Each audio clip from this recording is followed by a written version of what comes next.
Hello class 6, this is chapter 11 Introduction to GIMP, and today our topic is features of GIMP.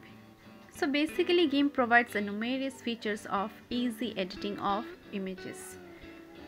Today we will discuss of some of the features which is provided by GIMP. So the first is selected editing region.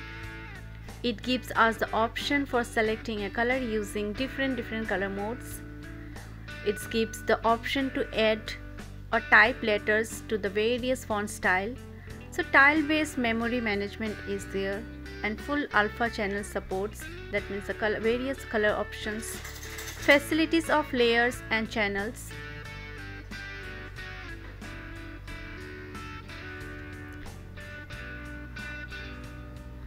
So it gives the advanced scripting capabilities, and also it's provide the multiple undo and redo options, a full suite of painting tools such as brushes, pencil, airbrush and cloning. So basically cloning is making an identical copy of something. So a variety of transformation tools such as rotate, you can scale, you can shade, you can flip also. So a wide range of selection tool has been provided, such as rectangle, ellipse, free, fuzzy, bezier and intelligent. So plug-ins to add new file formats, and the most important thing is it support maximum the file formats. So main window of GIMP. So basically the GIMP user interface, that is UI, is available in two different modes.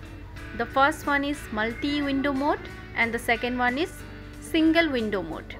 So by default, the setup of arrangement of windows when a GIMP application is opened is multi-window mode, and the single window mode is for ease of working. GIMP also provides a single window mode.